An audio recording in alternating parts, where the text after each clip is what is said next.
Good evening, West Orange. This is the February 7th council meeting. It's the third council meeting of the year. Welcome. Madam Clerk. This is to inform the general public that this meeting is being held in compliance with Section 5 of the Open Public Meetings Act, Chapter 231, Public Law 1975. An annual notice was emailed to the Star Ledger and filed in the Township Clerk's office on November 28, 2016, and published in the West Orange Chronicle on December 8, 2016. Councilwoman Castellino. Present. Councilman Cirillo. Present. Councilman Guarino. Present. Councilwoman McCartney. Present. Council President Krokoviac. Present. Conference agenda is a presentation by Ms. Tammy Williams, Chair of the West Orange Human Relations Commission, who's going to be speaking on their 2016 annual report. Next on the agenda is an update from Mr. Sayers, the business administrator, about how downtown redevelopment's going. Yeah, I'll just talk about it. Yes, a couple things. Obviously, if you go by, you'll see there's more work being done. They finished up the second part of the residential retail with the girders.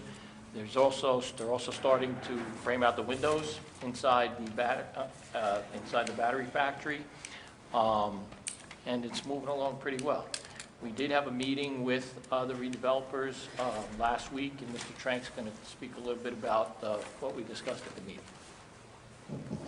Thank you, Council President. So the purpose of that meeting and the purpose of what I hope is a follow-up meeting within the next few days is to start to finalize their affordable housing requirements, which, as you know, are in phase 2. So we've asked them for projections as to timing and numbers. They have an obligation under our agreements of 67 units. It's really 71, but 4 have already been fulfilled through group home payments. And as a result of the meeting about 10 days ago or whatnot, they are supposed to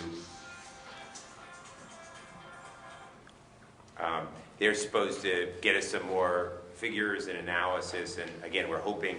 I called Ms. Credidio this morning on my way to work, and she has been following up, but didn't have anything yet because I was hoping to see it and be able to report more definitively. But so we are continuing that process and want to see, as you know, and we'll talk about later on the affordable housing, it's important that we understand what's available and the timing and the financial aspects. Sounds good. Do you have a timeline going forward?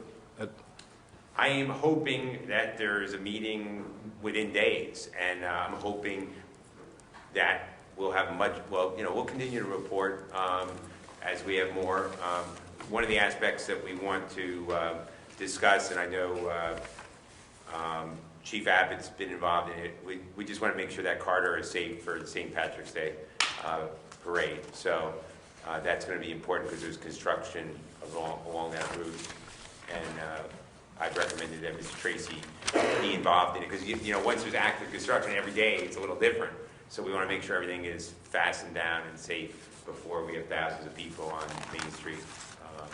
So again, I expect there'll be another meeting within hopefully this week, and we just need Mr. Hanley to look at the aspects. There's obviously aspects of the infrastructure and what's called the non-recourse RAB financing that is anticipated for the later phases.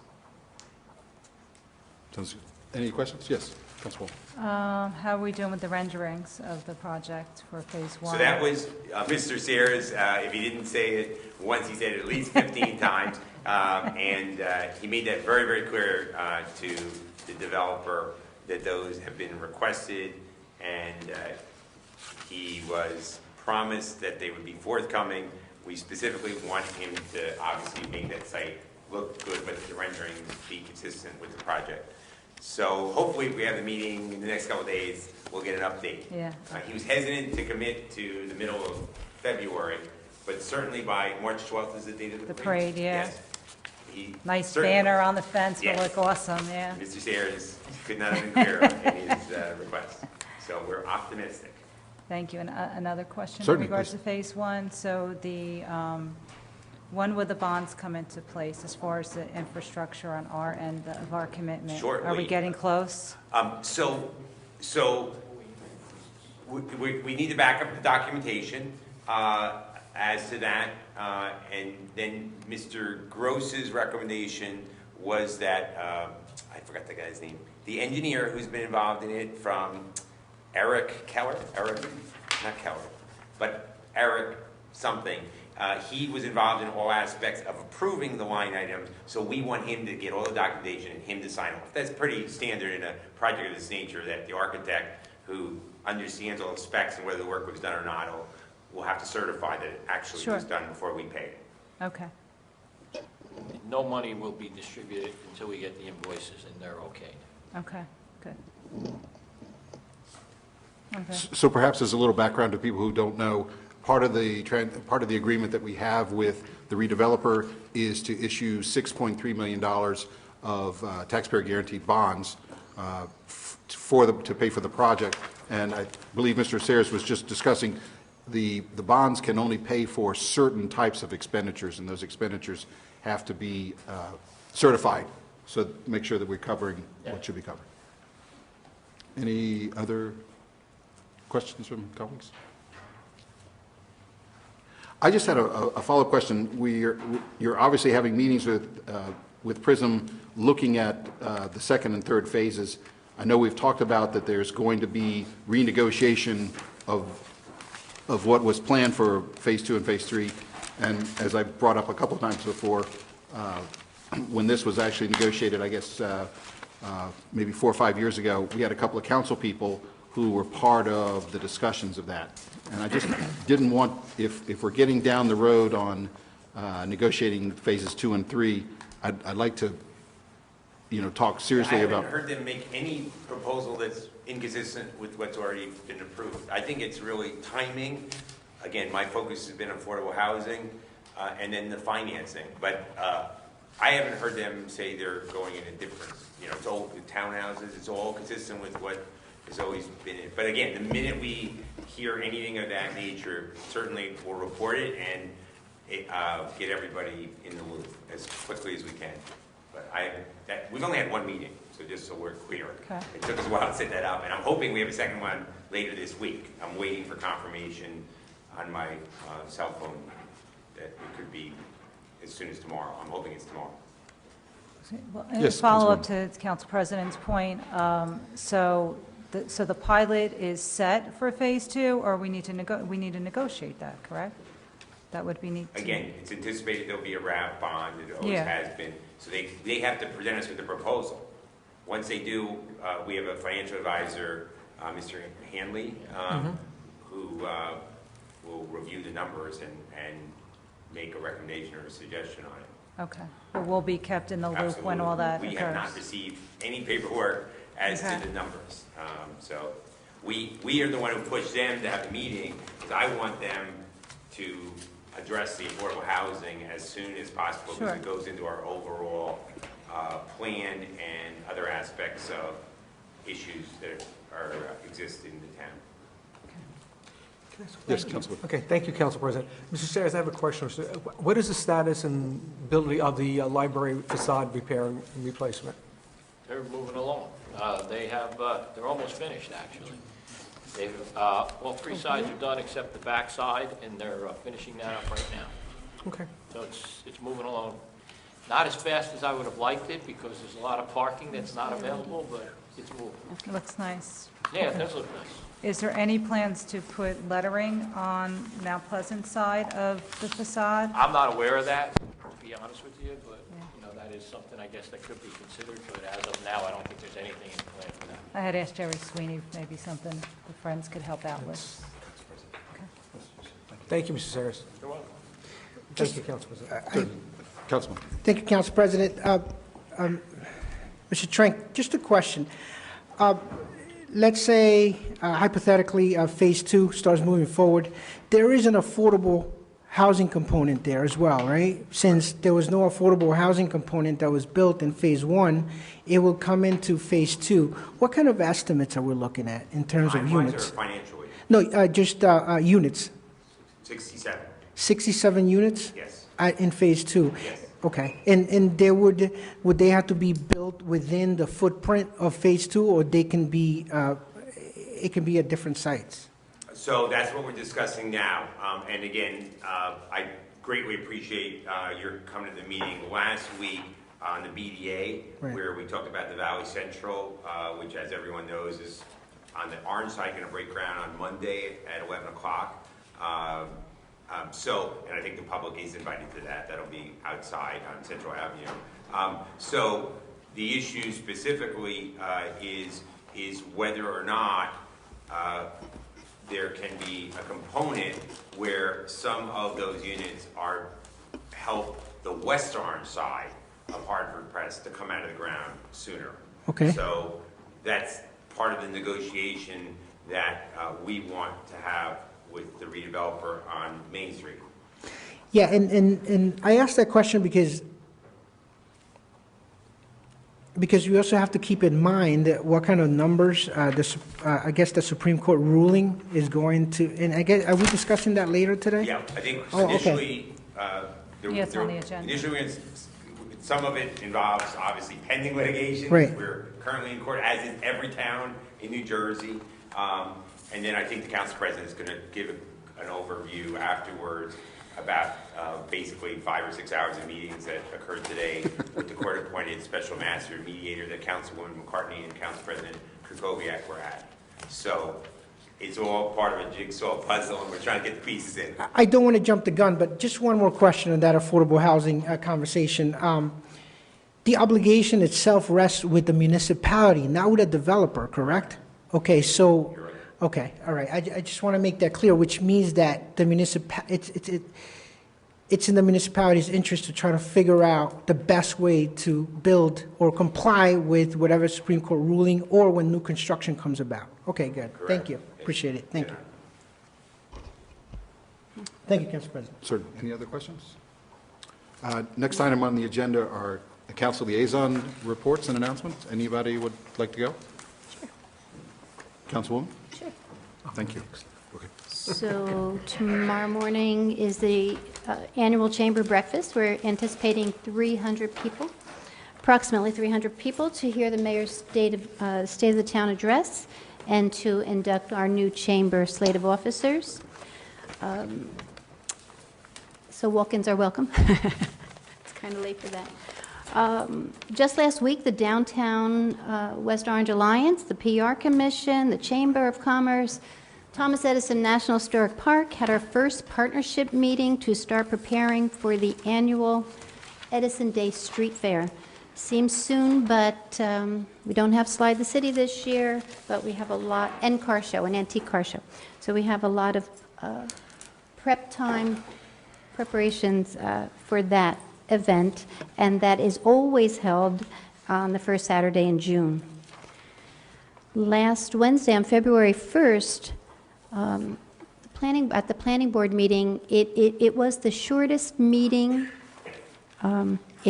recorded in my 16 years on the planning board. However, we did utilize the time efficiently to begin the discussions on the re-exam of our master plan, because we have done quite a bit in the past 6 years with the area need of redevelopment, complete streets, even the West Orange Arts Council with their gallery and the area need of redevelopment as economic drivers, and hopefully to establish our transit-oriented development on Central Avenue. And there are only a few weeks left for the West Orange Arts Council Film Society, the West Orange Film Society, on every Sunday afternoon at 2 p.m. up at the AMC Theater. There are wonderful films presented by the Classic Film Festival.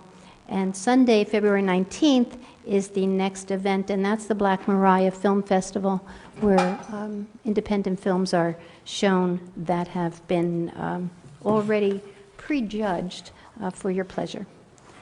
Then on February 26th, Gilda, High Noon on March 5th, and Ran on March 12th. Everyone's invited to attend. And if you go to woarts.org and become an Arts Council member, you receive a discount on quite a few things at the gallery, the gift shop, and for the film festival. I think that's it. Thank you. Councilman Guarino? Thank you, Council President. Councilwoman McCartney, thank you for bringing up the planning progress for the, the street fair. And the date is June 3rd, so looking forward to everybody to come out, a lot of merchants, a lot of new ideas, so thank you for bringing that up. To piggyback too on the Arts Council and the Film Festival, it's a fantastic thing. You shouldn't miss it. Kids are coming to it, especially this past Sunday. What was happening in Costello's Hold That Ghost, the place was totally sold out. And I mean, just to hear people and their kids laughing, I mean, it's really a great, inexpensive way to spend a Sunday afternoon. And like Councilwoman McCartney said, it's a great thing. And join the Arts Council.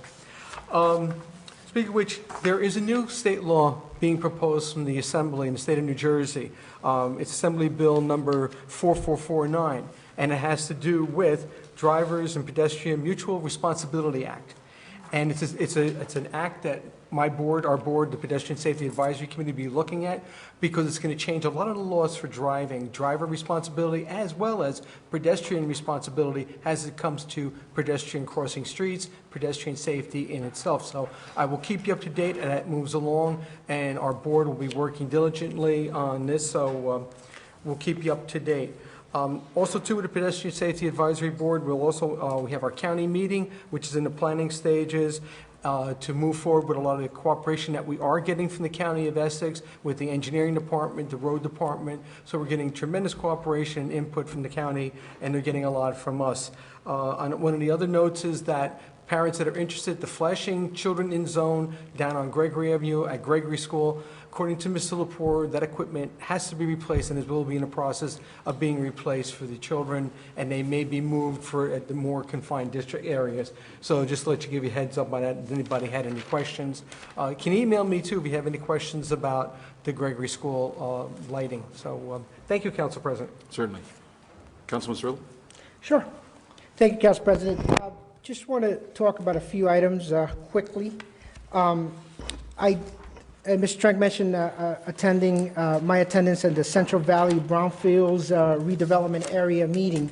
And basically what this group is doing is they are making sure that the land in the Central Valley corridor is cleaned up from its previous usage. There were dry cleaners there, some factories, printing presses that all leaked into the ground, and you have some EPA initiatives, you have some Department of Environmental Protection initiatives taking place so that the land is cleared up with all the proper federal and state guidelines so that the actual construction can take place. On the orange side, and I do have to mention that it's such a dedicated team of people. A gentleman, Chuck Finley, his name is? Tony. Chuck Finley was from Montclair State. Sorry, it's the wrong Finley. Anyhow, Tony Finley, he's with the Department of Environmental Protection, and he's been working with Orange and West Orange in that area for years now. Councilwoman McCartney, it's been a while since you and I were working on a Valley Neighborhood Preservation Program, late '90s and early 2000s. Anyway, but point is that. The Joe Alpert, the redeveloper for the Orange side, as Mr. Trank mentioned, is breaking ground this upcoming Monday at 11 a.m. It'll be taking place at the Harvard Press Building. His target date for the completion of construction on the Orange side is December 31st, 2017. So he is moving along. And let me tell you, this gentleman has a lot of energy and knowledge. I met with him, and he really understands the finances, and he's providing us some feedback on what to do on the West Orange side. And they did mention that as far as the West Orange side, we have the Selecto Flash building that we hold title to. We're looking at the demolition of that property, 62,000 square feet. Right now, we're obtaining a grant from DEP to clean it up, $77,000, and we're using that money, and we're hoping that we can tap into additional funds. Mr. Trank, he's advocating for this, so we can use so that they can extend additional funds, so we can use it to demolish the actual structure that's there in the Selecta Flash building. We're looking at 100 units. You recall that initial proposal that came about. lastly, as far as the Highland Avenue train station, we did a little research. I talked to the Assemblyman's office.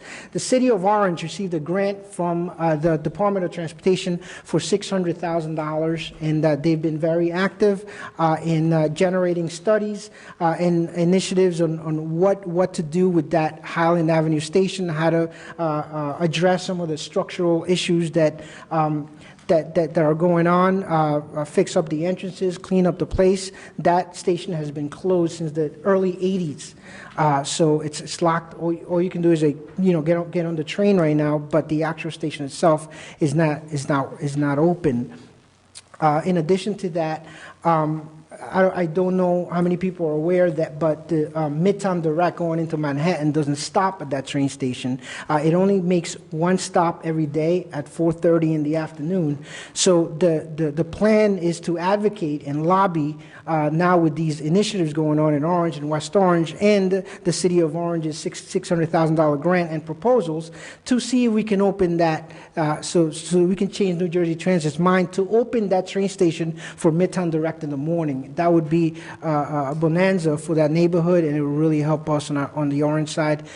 So we're looking at some ideas being floated around is to create a task force with our friends in Orange to talk to the chiefs of police to improve on security issues. Mr. Trank has a lot of ideas, and he has a passion for this, and I'm going to tap into that passion as well. So anyhow, Council President, that's my report on what's going on in the Central Valley area. As far as I do want to say a few things about the West Orange Hispanic Foundation. We have an immigration forum scheduled for February 26th. We're going to have some legislators from the state, Assemblyman McKeon, Mayor Parisi is going to be there, and some other local electeds from the area, just to talk about rights. Your rights, if you fit in that category. There's a lot of talk going on in the news. We want to clarify some points. We want to bring some professionals just to talk about those issues. Again, that's February 26th at Holy Trinity Church. It's not. Yeah, it's yes, on a Sunday. It's not. It's not a West Orange forum. It's a county-wide initiative. So we are just one of the parties, the West Orange Hispanic Foundation, Assemblyman McKeon, one of the parties to this forum. There's going to be a lot more electeds and organizations involved. Again, it's about immigration issues, know your rights. People have been talking about building safe havens, etc. So it's the more information we can discuss, the better, and the more informed we become, the better we are in addressing some of these matters. That's all I have for today, Council President. What time is the meeting, Council? I don't have a time yet. Thank you for asking. I believe it's in the afternoon, but I will have that information for you all and the public once I have that. Thank you, Councilman. Thank you, Council. Okay, Councilwoman. Thank you.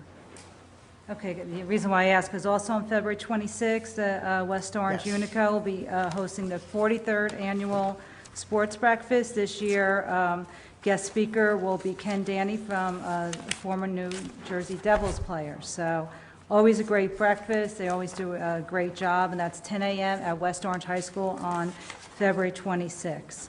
Want to thank Jeff Bueller of Downtown Main Street USA and the Montclair Business Improvement District for hosting a great seminar for our small business owners that our West Orange business owners were invited to this past Thursday in Montclair.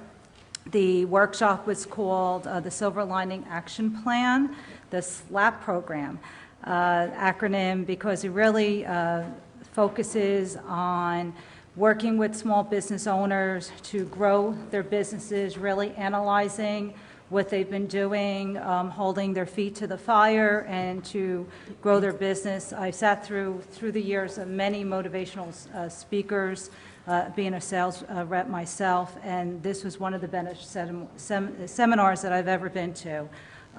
They did a great job, and I was happy to see a lot of our small business owners did attend the workshop and were very excited by the time they left. So it was a very good event held in Montclair, and we appreciate them including us in the program.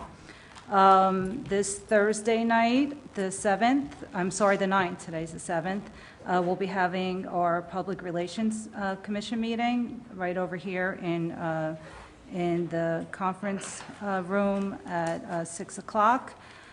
We will be working on our Realtor Open House, which we finally confirmed a date today. Ms. Anderson is getting some invitations out for March 6th, Monday, March 6th, in the morning at Liberty Middle School. So we'll be getting everyone on the council some invites, the school board, and the mayor will be our guest speaker, as well as Mr. Rusky, the superintendent of schools. So we look forward to that, getting accurate information out to our realtors. It was very successful last year with 95 attendees, so we hope to increase that amount this year. I just want to give kudos to the West Orange girls high school varsity basketball team. Today is National Girls and Women's Day in Sports. They are 16-1. They were going undefeated to the other day, so the whole town has been rooting for them. But tonight, to honor the girls in sports, these fine women, young women up at the high school, were hosting at halftime our Mount Top basketball team league for a rec program, ages grades 6 to 8. So sorry we couldn't attend because we're here, but I'm sure it'd be a great event. And last, I'd just like to congratulate our Chief Abbott and Lieutenant Rich McDonald. They were honored by ADAPT, the Alcohol and Drug Abuse Prevention Team in Essex County. The group, ADAPT, is a group that is dedicated to reducing underage drinking and drug abuse.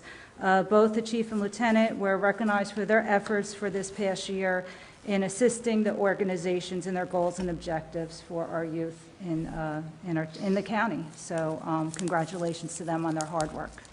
Thank you, Council President. Thank you.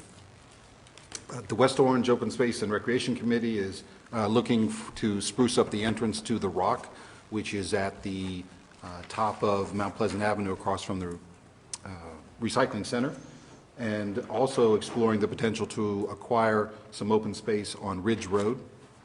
The Relay for Life of West Orange, which is the major cancer fundraiser in the world. The next meeting is tomorrow, Wednesday, 7 p.m. at Tarnoff Cafeteria. I realize the first full week of each month is just packed full of meetings, most of them taking place before you actually see the video, but I just wanted to keep it on the top of people's minds. The Historic Preservation Commission is meeting also on Wednesday, 7 p.m. at Town Hall. A consultant's going to be briefing the commission on the results of a site survey for prospective historic architecture in town. We're using a state grant to do that work. The Friends of the West Orange Public Library meeting Thursday, February 9th, 7:30 at the library. And just to remind everyone, you can now sign up for membership or make donations totally online. You just go to wopl.org and click on the box for Friends up in the upper right-hand corner, and you can do everything online. And finally, the West Orange African Heritage Organization is having a Valentine's Day scholarship and program fundraiser this Saturday, February 11th, 8 p.m. to 12 p.m. at the VFW Hall on 52 Eisenhower Parkway in Roseland. They're going to have a DJ, it's a BYOB, they're going to have food, prizes, it's $35 per person, and the proceeds go to fund college scholarships for worthy seniors at West Orange High School. If you want more information, you can call 973-452-1650 or 973-669-5886. And as an added bonus, whenever I go to these, the African Heritage Organization fundraisers, for some reason they like to try to see me try to dance. So if that's something that you're interested in seeing, it's plenty of fun for everyone else but me. Council President, I'd like to add something. Certainly. I think we'd be remiss. I'd like to add something. Do you hustle? Can you? Can you hustle? Okay. Council President, with your permission and my Certainly. colleagues' permission, I'd like to add something. When you brought up about the West Orange Historic Preservation Commission, I think the general public should realize that this past week, we lost a very great resident of our township, a man who really cared about the historic preservation of the township, West Orange, its history, a true gentleman, a person who never shied away from anything, was always courteous and professional, whether he agreed with you or disagreed with you. This past week, the community lost Mr. Jerry Gerling. And on behalf of my council members and everyone else, I think I'd like to extend our sincere condolences and wish that his memory be a blessing to his family and to our community. And thank you, Council President. Certainly. Mr. Gerland was a longtime resident, a distinguished architect. He was a fellow of the American Institute of Architects, which is a very prestigious designation. He was a longtime volunteer here in town. He was a longtime member of both the zoning and the historic preservation commissions.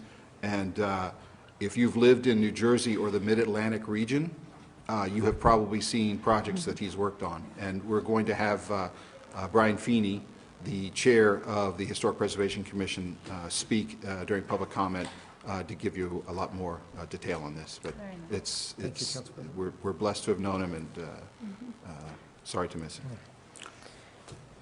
Madam Clerk? This is to inform the general public that this meeting is being held in compliance with Section 5 of the Open Public Meetings Act, Chapter 231, Public Law 1975.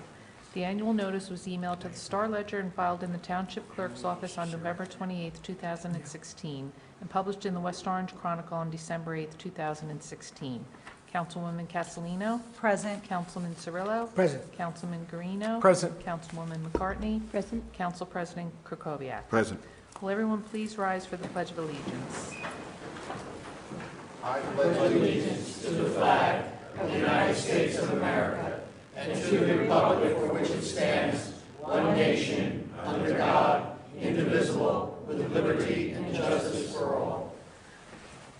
The council is now in their public meeting. Now is the time for public comment. If anyone would like to speak, you please raise your hand. When you're called on, you can come to the podium. You have up to 5 minutes to speak. Please start your comments with your name and address. Is there anybody who'd like to speak? Please, lady and young woman, let me put it that way. Please come down to the front. You will be the second speaker. I've already spoken with Mr. Feeney. He'd like to be the first speaker here. If anyone else would like to speak, if you'll come down to the first or second row, we're trying to speed things up. Thank you. Mr. Feeney.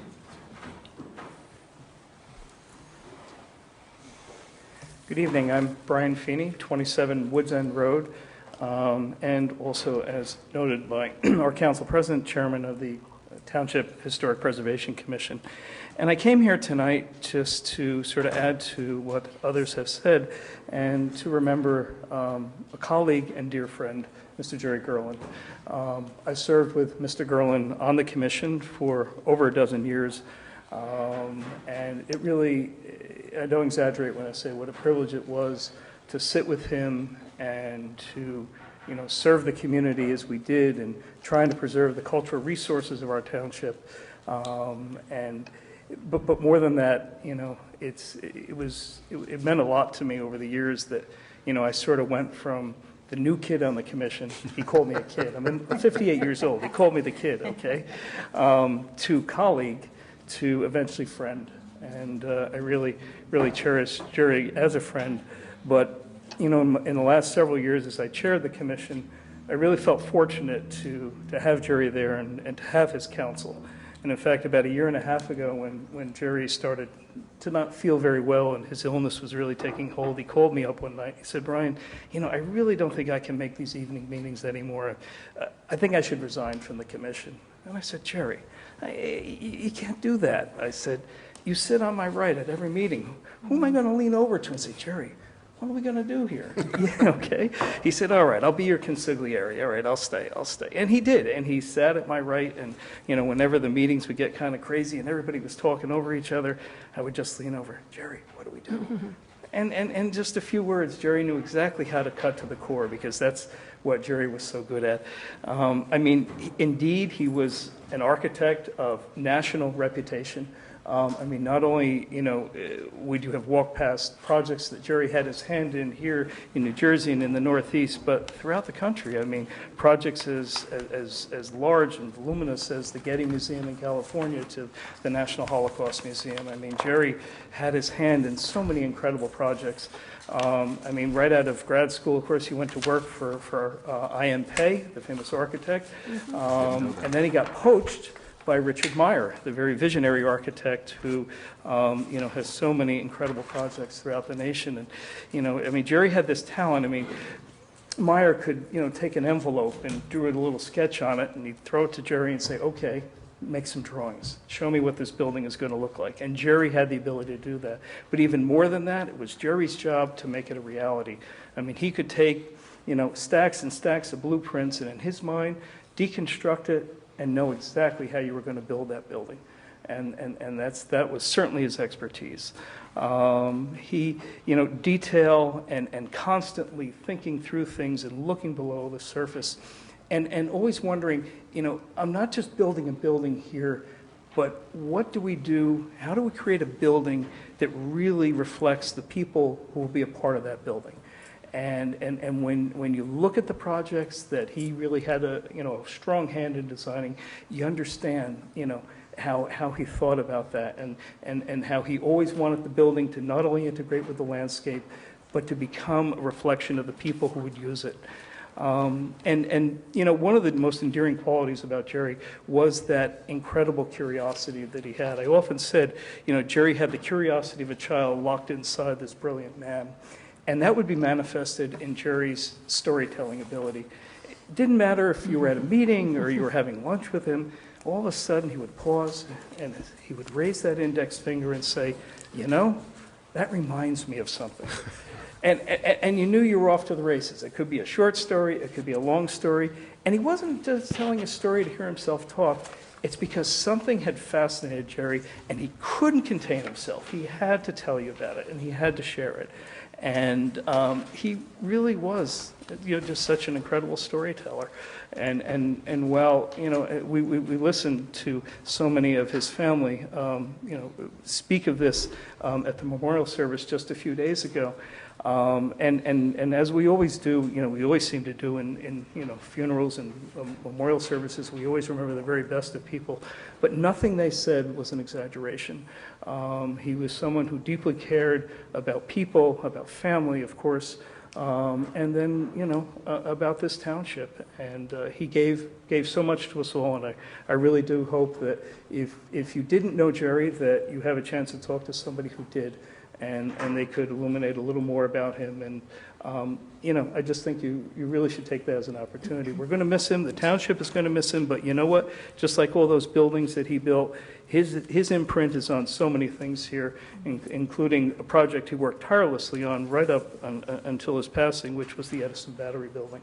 We literally brought plans to his bedside that we were reviewing and said, Jerry, take a look, what do you think, this and that. And in fact, the very last time we did that, he turned to my vice chair, Marty Feitlowitz, who was also an architect, and he pointed at something, and he said, look at that there, you know what that is? And Marty said, well, yeah, that's a detail for the hardware on the windows. He said, make sure they put it on the right side, because sometimes they don't. And then the windows open in the wrong direction. Oh, Marty said, gee, it never occurred to me. But the more he thought about it, he said, well, thank God Jerry pointed that out. And we pointed that out to the builder over at the Edison Battery Building. He said, yes, I absolutely promise the windows will open the correct way. So, well, thank you all. And please, let's, as I say, if you didn't know Jerry, or even if you did know Jerry, try and talk to people who knew him well and remember him as fondly as we certainly do. Thank you. Thank you. Thank you. Please. Hello, everyone. My name is Cindy Matute Brown, and I am a resident here in West Orange. My residence is 24 Corwell, Korwell Circle. And this is my first council meeting, and unfortunately, sadly enough, it is the first. I've been a resident here for 16 years. And I Thank you. So first of all, let me start off by saying that I am here to learn, so I'm going to watch that time so I don't go over my time. I came to share really positive things because I don't know what happens at council meetings. Again, I haven't been here, so if people come to complain all the time, that is not what I'm here to do. I just want to first thank everyone for their time because I'm sure that you have full-time jobs and homes and lives, and to take the time out that it takes not just to sit here, but all the behind-the-scenes work. It is appreciated. Thank you. As well as, and I saw HRC Commission is also here too. And I saw them and I met them for the first time I think it was last week, when we had a meeting. So thank you all for doing all of your voluntary work because it's necessary for all of us to have voices. Obviously, you'll see a lot more of us more active, considering what's happened, right? Or the sign of the times have changed. And in that regard, I unfortunately missed the Women's March that was held here in West Orange because I was in D.C. We organized that of my hometown, which is Jersey City. We had 4 buses and 220 women go up and came back and wanted to do something more engaging. And my middle daughter suggested postcard writing campaigns with the aunties and friends. So I said, let me put out on the Facebook 411, which, by the way, I really like because it's very informative. So to those administrators who take their time to do that, that's really awesome too. I don't know if they're here because I don't really know who they are. I know Kevin Brady and someone else, but so I put it out there, feelers, anyone interested, and I was very surprised because if they were interested, I was willing to host something, whether it be at my house or somewhere else. And I had 30 people say, I'm interested. And it was an open forum for people just to come. I had no idea, besides the postcards, what we would discuss, but I gave them some information about public school because I'm a public school advocate. The changes that were coming down, the proposed deregulations of charter schools, which despite the fact that we don't have them here in West Orange, affect us all. And we also discussed, obviously, the global overarching theme of the things that are coming. We wrote postcards to legislators, Congress people, and I was very, not surprised, but I was happy that people were in such a safe space that they could say, you know what, honestly, I've never done this because I don't know how this works. Right? We don't have civics classes anymore, really. So I did print out some cheat sheets of this is how your local government works, this is how, so it was a really safe space. We are planning a second event because they've all asked for it. So I was very excited to do that with them. I'm not going to do it by myself, obviously. I am looking for collaboration because it is a lot of work. But in one of the things we talked about was our town in West Orange, right? Because we do host things for the community, and we have a lot of different things that we host for the community.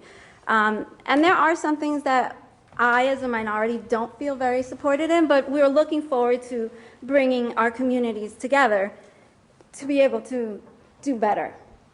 So in saying that, I know I attended my very first HRC Commission meeting last week. It's in a very tiny room. Hopefully we can move it to a space where it's more welcoming for other people. And the other concern I had too is because I can't, they're generally on the same nights as the school board's meeting. So I think that, and I know the calendars are already set and they're booked, but if we, looking at the following year's calendar, not to conflict with the school board's meeting, that would probably engender more people to come out and participate because it's necessary. It really is. And also, I don't know, again, because I haven't had the chance to read any ordinances of how an HRC works, but, just to be a little bit more public, again, we have to come to it, but as far as having a consortium of voices heard would be a really positive thing, I think, for West Orange. You have a lot of community members that want to be active, and hopefully, and I did put it out there that we were having a council meeting tonight. Hopefully next time we'll have more people, but I just wanted to say hello, introduce myself, and I'm here to learn. Thank you. Thank you. Who else would like to speak? Please come forward. Is there anyone else?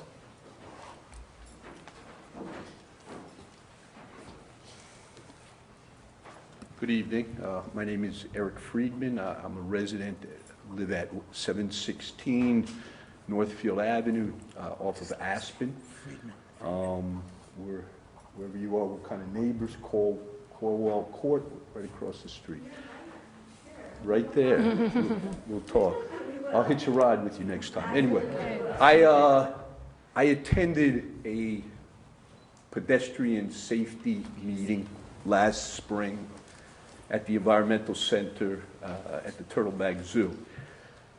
And after the basic business was conducted, they asked for their questions, and I raised my hand and I said, where are we in terms of putting sidewalks on Northfield Avenue up the hill so the seniors and people who live in those enclaves will have access to Turtleback Zoo and everything else that's down that way. I have a 6-year-old son. We walk to Turtleback Zoo. We have to walk through the woods, and it's doable. But for older people, I think it's problematic. But the bigger issue was I asked at the time what type of project. First of all, I understand it's a county road, so it's not our council simply saying, okay, let's get this done and throwing money at it. I understand that. My question, though, that day was basically, since it is a county road, how do we partner on projects? And the response basically was that we have no idea generally what Essex County is going to do. Sometimes we drive down a street and they're paving. And I'm a small business owner, and that was stunning to me, frankly. And as a resident, it's unacceptable. Essex County has to engage in strategic planning. I would imagine that they have some type of strategic planning report, and in that strategic plan has to be how many towns in Essex County? 21. 22. So, they have to budget out monies and allocate resources to each town. And if that's the case, I think each town, but my concern is us here in West Orange, should have a say in what projects are done. Lenny Lepore was there, and I asked him directly if they've ever had a chance to prioritize projects, and he says, well, we have a priority list, but it's not in sync necessarily with Essex County. One of the things that was discussed at the pedestrian safety meeting was that how you're working together with other towns and trying to leverage and create synergy through that, which makes a lot of sense to me. It seems to me there ought to be a way that we could bring to bear some pressure on the county. For me, I think sidewalks are a no-brainer in that area. But I also am in construction, and I realize that there's a significant cost to that, whatever it may be. But it's doable. And the irony in the spring was I walked outside, and in the lobby there's a plaque that says Essex County wants to be the environmental stewards of this area. And in essence, right now, we're building parking decks and encouraging people who have a 5-minute walk, if they could access the zoo, to drive their cars. So that's a disconnect. And I think I understand why to a certain extent, but I think it's fertile ground to explore with the county that, hey, you're allocating $50 million to us over the next 10 years. We spent a lot of time on council, a lot of time in engineering. We think we would like to have these 10 projects prioritized. And it seems reasonable to me. It's for me, it's business 101. It's not, you're not asking for more money than they're allocating. You're just asking for a seat at the table. And frankly, I was stunned that has never occurred.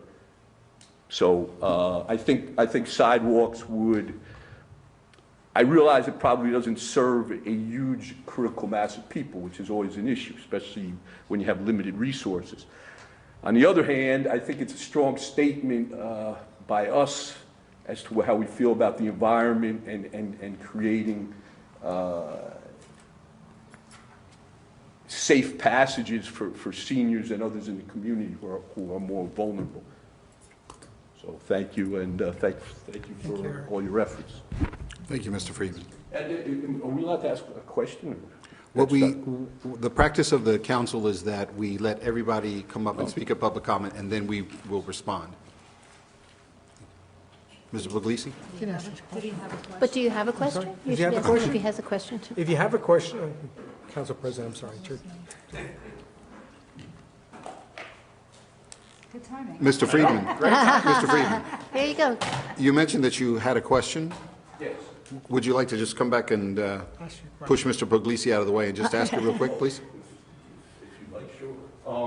So the question really is, so where do we stand in terms of our relationship with the county and efforts? And I'll tell him when he's done.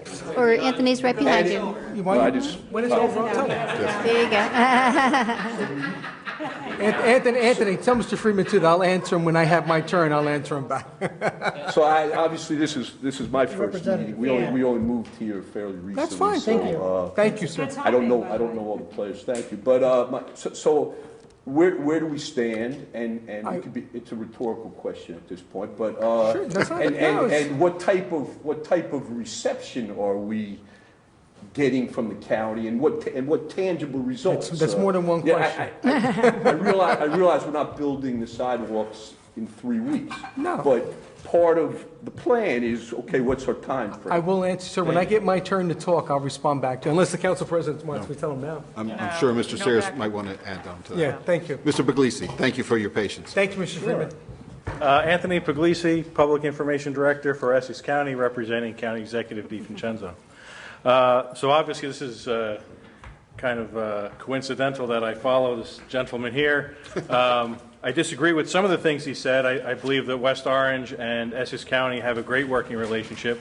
That's one of the reasons why I'm here. The county executive wanted to put a representative at all council meetings so that when issues like this arose, the county could respond quickly and see that the needs of constituents were being met. So in the terms of the sidewalk that you discussed, we can obviously look at that roadway. Once again, I know that we've looked at it in the past. It is a very steep slope. There is not a lot of space along the side of the curbs. So we would have to meet all kind of traffic and pedestrian criteria to put that in there. Once again, I'll ask our Public Works to take a look at it, but I believe that the reason that a sidewalk has not been placed there is there's not enough room on the side of the road. And it's also a steep slope. We would have to meet handicap accessibility. There are certain safety rules, and the slope of, like I said, the slope of the street is very steep, so that may not be applicable to put a sidewalk there. But like I said, I'll ask our Public Works Department to take a look at it again. As far as long-range planning, once again, I know that your engineer is in close contact with our engineer. They do go over projects every year on an annual basis, on a monthly basis. Not every need can be met immediately. Essex County does deal with the needs of 22 municipalities. And our inspectors, once again, you talk about roads, our inspectors are constantly out there. They monitor, I believe we have over 200 miles of roadway that the county maintains.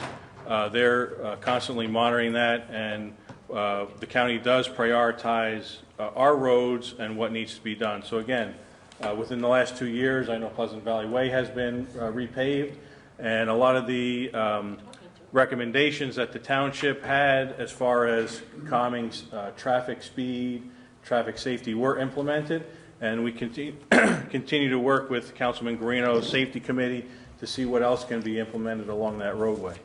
I know you covered a lot of other ground. I'm sure I'm missing some of your points, so if you want to meet after this session of the meeting, we can do that. So now the things that I want to talk about, I just want to talk about Turtleback Zoo again. Thank you for that little plug. There is a lot of activity in the off-season. We have a new lion and hyena exhibit that's being developed, a new condor exhibit. All in the works down the road, it'll be a new penguin exhibit and a new flamingo exhibit. One new wrinkle to our African adventure exhibit with the giraffes is that we are now offering behind-the-scenes tours on Saturdays and Sundays. So if you go to the Essex County website, which is essexcountynj.org/turtlebagzoo, or if you want a more direct route, you can do turtlebagzoo.com. You can sign up for those sessions. We are continually adding more and more because they are selling out very quickly. And you get to see what happens and how our animal keepers take care of the giraffes and other animals in that exhibit, because it is a multi-animal, I keep saying exhibit, but it's a multi-animal exhibit. So that's my report. If you have any questions, I'm here. Please. Thank you, Council President. Great job with the zoo, but I have going a different direction question for you. I know it's an interstate highway, and I've been working with Mr. Sayers in regards to graffiti on 280, especially the corridor from West Orange down to Harrison. Is there any kind of phone call the county can make to help us clean that up? It's been really bad the past couple months on Highway 280. On Route 280, I can have our engineers speak to our people we work with there. Okay, great. I travel there every day, so I'm looking at it. It drives me crazy. Thank you, Anthony. Just so you know, Anthony, we've already put our, Yeah, you called. we already so- called the NJDOT, so Okay. it's on their Right. screen. but- Doesn't help for another Yeah, reminder. For No, yeah, definitely. because it's still there, Mr. Sayers. I'm sorry. Oh, yeah, no, it is. Yeah, I- it's still there. I go by there every morning. Yeah. Thank you. Thanks. Thank you, Mr. Puglisi. Is there anyone else who'd like to speak a public comment? Please raise your hand. What does it-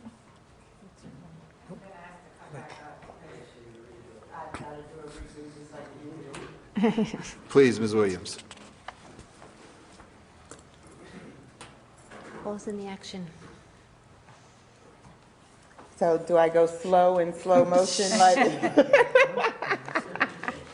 Tammy Williams, 16 Hillside Avenue, Chairwoman of the Human Relations Commission, which was established in 1992 to foster communication and cooperation among all groups and residents of the Township of West Orange. Through the years, the HRC has played an integral role in fostering and protecting diversity within our community. This annual report captures the activities of the HRC in 2016. The acting chairman for January through September 2016 was Jane Gartner, who resigned to fulfill a leadership capacity in her church on race relations and diversity. Philip Kayal volunteered in June 2016 to serve as secretary of the commission. Tammy Williams was appointed chairman by Mayor Robert Parisi in September 2016. The following events were sponsored or supported by the HRC. MLK Day celebration, January 18th, 2016. The West Orange Human Relations Commission presented the town-wide annual Dr. Martin Luther King Jr. birthday celebration on Monday, January 18th, 2016. There were 200 people in attendance. Larry Ham, the event's keynote speaker, delivered a passionate address entitled Developing Leaders in the 21st Century. The West Orange Human Relations Commission also participated in the West Orange Street Fair on Saturday, June 4th. Our booth engaged approximately 70 to 80 persons in conversations about their ethnic origin or heritage, handed out magnets, flyers, and candy. West Orange High School Community Unity Club Cultural Night, June 7th, 2016, where discussions and understanding of other cultures was facilitated. Community Vigil, June 23rd, 2016, gave our community an evening to remember the lives taken in Orlando, their families and friends, to give solace and support to the LGBTQ community. Peace and Justice March, July 13th, 2016, led by the HRC, community members in solidarity joined in front of West Orange Town Hall and began a peaceful protest. Post-election unity gathering, November 12th, 2016, at the West Orange Public Library, was hosted by the HRC, a gathering in the library to give residents an opportunity to discuss fears and concerns and rhetoric communicated during the 2016 presidential campaign. Additionally, the HRC began working on updates and recommendations to the current ordinance to address the number of appointed commissioners in attendance. Since September, the HRC has increased posting on its Facebook page as a medium to foster tolerance and acceptance. The HRC would like to thank the township, all departments, employees, citizens, and especially the appointed commissioners who support the commission. United, we will continue to bridge the path to diversity, acceptance, and cooperation and respect among West Orange residents. Presented by Tammy Williams, Chairwoman of the West Orange Human Relations Commission. We also announced our town hall meeting, which will occur on February 22nd, 2017, here in Town Hall. Confirmed are Mayor Parisi and Assemblyman John McCann. We hope to see each of you there. Thank you.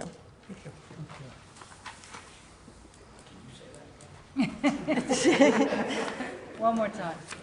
We now return you to your regularly scheduled program. Right, exactly. Just to close, is there anyone else who wishes to speak at public comment? Therefore, I see no hands. I'm going to close public comment and invite colleagues to respond. Council President? Certainly, Mr. Thank you, Council President. Mr. Freeman, so this way, you and I spoke back a year ago about that, and thank you for coming. I hope you come to our future meetings, which are on the website.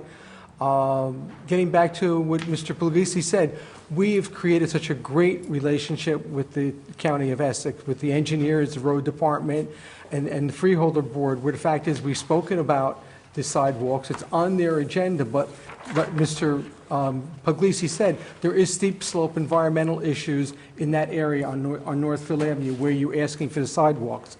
These things are being looked into, but they have to be done within the scope. Also, with the new Assembly Bill 4449, there are new regulations, new street requirements and sidewalks which are going to come into play. So we're going to be bringing that to the county at our next county meeting, which is scheduled within the next 2 weeks. And we'll keep you advised of that, but I hope you come to our next meeting and continue to show your interest and put your input in. We like input. And it's not just lip service. The county has been very, very cooperative with us, and we look forward to doing more things. And they like the fact that we came to them and we created the bond to open areas of communication with them. So it's not that we're ignoring it, not saying we don't want to do it, but we're going to get, move it along. And just to answer your question, sir. So I hope that answered your question in the best part. Brian, thank you for your words about Jerry. I mean, I knew him a long time, and during my recovery, I got continual notes about what I was doing right and doing wrong. So I won't forget a person, and it's somebody that, it's hard to replace, but he'll be here with us and stuff like that. And Tammy, the HRC, and what you're doing and your group are doing, show what kind of town that West Orange is, and we're there to always help you. And it's always been a privilege to work with you and to know you. And we just look forward to doing great things, showing the world what West Orange really is, that we are a great township, that we are all-inclusive, and that people aren't left out. So thank you very much, and thank you, Council President. Councilwoman? Oh, okay, I didn't know if you wanted to go next. Okay. Yeah, just thank you, Mr. Feeney, for coming down. Got to get to know Mr. Gerlin at the meetings here and just seeing his passion. Just a really nice gentleman. It's just so sad lately. It seems like almost every meeting we're recognize someone that has been passed in our community. And so we're losing, it's just sad that I guess it's just been that time of year. But it's also nice to see new folks coming down and getting involved in the township.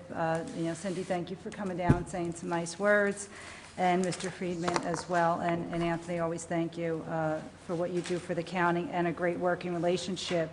And I just want to recognize real quick, we have quite a few, Tammy, of your HRC Commission members here, and thank you all for what you do, especially in these times when there's a lot of heated debating going on, I guess, on the internet, that you could go out there and calm the community down. It really is great work that you are doing. And as far as the calendar goes, you mentioned the calendars and conflicting. I know the Board of Ed calendar is set up for a year in advance, and I know you're pretty much set. So, but I assume that is on your commission if you wanted to change the date to offset the school board. So I think you have that flexibility. Thank you very much, Council President. Councilwoman McCartney? Brian and I sat together at the service on Sunday, and Brian, what you said was beautiful, and I have to say the service on Sunday at Sherry Tefillah was actually joyful, considering that it was a funeral for Jerry Gerlin. And when you read in a sentiment, typically you read a sentiment that says, may you find comfort in fond memories. All the speakers at the service, that's exactly what they did. They had wonderful stories about Jerry making up his own stories even, and characters, and he just commented on so many things. They talked about his email list that many of us were on, and I served many years with him on the planning board, and he was a treasure. So thank you for your kind words. Even Evelyn. It was nice to see. Evelyn's been a docent at the Thomas Edison National Historic Park also, and many people from the park were there to share condolences. So it was really a beautiful ceremony. I wanted to say welcome to Ms. Brown. We're kind of speaking the same language as far as getting the community. I'm all about townwide campaigns and doing different things like that in the community, your postcard campaign.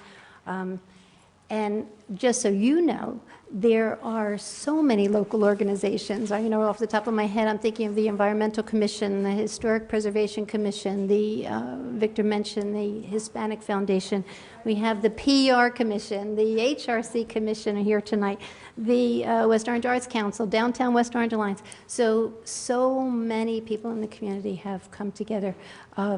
I also am the Township Sustainable Jersey coordinator, and one of the things that we have accrued points for is engaging the community. And I know that the township, the administration, is definitely working in that direction. So I appreciate the comments that you made. They go really hand in hand with what Mr. Friedman was saying about engaging the community.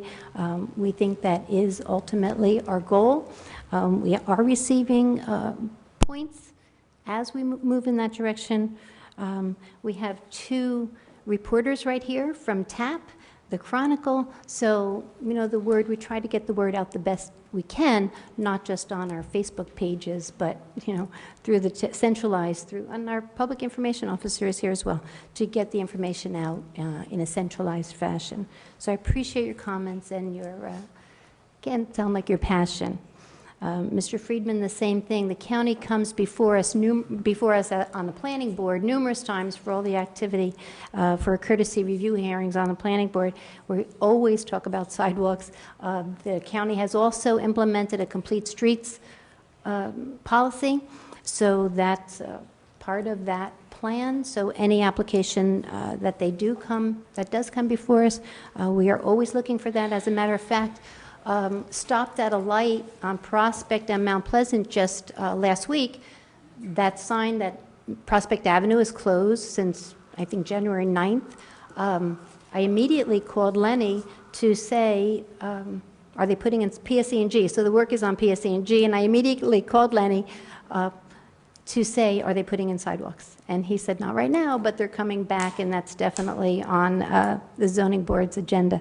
So we are always looking at that. What you mentioned has already been discussed on Northfield Avenue. We've been asking for that for many years with all of the courtesy hearings that they present, meaning the county, present to the planning board. I do like the idea when we just talked about the county and our township engineer having meetings. Maybe they can share that. At least we can see the streets that Anthony, you can bring this back. Maybe we can see a list or those meeting minutes that we can see what streets that they are discussing. At one of the pedestrian safety meetings that I attended, I was really surprised to see all of that work being done on Cherry Lane and Northfield and Pleasant Valley Way, because that has been a topic of conversation now for the past few years. And here all this work was being done, and I'm thinking, did they take anything that we said into consideration? But again, that was approved years ago, and they were just getting the work done. So, we need to work in a timely fashion to get all of our comments or suggestions on the table. But I also believe that the county has been very receptive to our requests. I don't want to say demands, but demands. They were very helpful in a grant that was just submitted a few months ago, $800,000 grant on Eagle Rock and Pleasant Valley Way. So we definitely have their attention to make our town more pedestrian friendly. I think that's it. Thank you. Councilman? Thank you, Council President. I just want to say that I've known Susan for like 17, 18 years. We've known each other, 98. And she still has that fire. You've been involved for so long, and you have that fire, and it's just infectious. And I'm glad to see Cindy here today because we need new people. We're getting tired. We've been doing this. Well, speak for yourself then. For years, right? We all have. And in different roles and different capacities. So welcome, and please get involved and bring in a lot of our new residents. As you know, we're trying to market our town to the commuter population. We're trying to market our town to young families. The more demand for our properties, the better it is for us and our property values as now locals. So again, thank you, and it's a virtue to get to a point in our lives where we can give and volunteer and make this a better place for the future generations. So we're blessed. You're blessed. So thank you. Keep coming back. Eric, same thing. Thanks for being here. Thank you for participating, and welcome to our council meetings. Please come back. The councilwoman was talking about how we have a good relationship with the county, and I can attest to that. There's always an open ear whenever we have any issues, and there's a conversation to be had. They're always there. And just based on my little knowledge of where we live, it's suburban sprawl. The area that you live at used to be the woods. Used to be all woods. So it wasn't what it is now. And as suburban sprawl takes place, we have to start thinking smart growth, smart development. And you bring in some great ideas, environmentally friendly development, areas that we can walk instead of drive, safeguard the environment. All those ideas are absolutely welcome, and I'm telling you, the county's always open. They've been helpful in installing sidewalks in the Pleasant Valley Way corridor. That's County Road. Jack can tell you, Jack has been involved probably twice as long as I have, so he knows the history. They initiated that almost a decade ago, the sidewalks. So there's always room for additional projects, and let's lobby our electeds at the county level. And I'm telling you, they're always willing to listen to us. So thank you for being here as well. And I look forward to the work, Tammy, that the Human Relations Commission is doing. Thank you for that report. Every time I go to events and I see Stephanie in the crowd, and Dagmar, you know, there's always like a smile, and they really represent that acceptance and cooperation that we're looking for to meet the mission of that group, which is just to bring dialogue and bring all the diversity that we have in West Orange together. And Joseph just left. He's another one that he always has a smile, and you just want to hug the guy, you know, like Except yeah. when he loses a soccer game. So. Oh, I haven't seen that side yet. But thank you for your work, and thank you for your report. And I did make mention to you that I spoke to Pastor Adams, who really had a commitment to the organization, and some of the initiatives that we are going to consider tonight also came from him, and I'm glad that you were able to work upon the work that or the input or the feedback that he started back then. So thank you for that, and I look forward to that discussion. And that's all for me, Council President. Thank you. Thank you. Just want to say to Ms. Brown and to Mr. Friedman, thank you very much for coming and speaking for the first time. It obviously wasn't too scary. You both had very good input to provide to us and to the residents who are watching the video. And I would just encourage everyone else who hasn't been down to a council meeting, please consider coming down and speaking at public comment. good or bad, positive or negative. We work for you. We're your government. I would also just put out a little advertisement. The municipal clerk keeps a book of people who have applied to volunteer for our various organizations, and it's a situation where if you're in a commission and you're looking for people to invite into your group, you can go through the book, find people with specific characteristics or specific expertise, and invite them and reach out to them. So if you're interested in joining a commission but you're not exactly sure which, give the clerk a call and fill out the application form. Council President, may I just... Please. I just have to make one more comment, because I do appreciate that you did come down, and this may have been before your time, but I had a neighbor, Mr. Katz. I think he was about 84 years old, and he would come down and he would just pound on the lectern and he'd say, "I'm here to register a complaint." And then he would turn and he'd say, "But I have 2 suggestions, 2 recommendations." And I just found that so helpful that you just wanted to hear what he had to say. So when Joe inviting everyone down or come to a council meeting, if you do have a concern, yes, we want to hear it. And if you have suggestions, of course, we want to hear your recommendations as well. Thank you. I appreciate it. Madam Clerk, would you please review the consent agenda? Yes. Approval of minutes of previous meeting, continuation of the public meeting of December 20th, 2016, and the public meeting of January 17th, 2017. Consent. Report of township officers, none. Reading of petitions and communications and bids, none. Bills, none. Resolutions. Are any resolutions being pulled this evening? 4117, the executive session? Is A? You don't have to pull it. You don't have to vote? Okay. Are we doing it? No. Just had Does questions. anybody have any resolutions? No, I you wanna don't. pull? No, just had questions. Does anyone have questions? Yes. Councilwoman Castellino, I heard your voice first.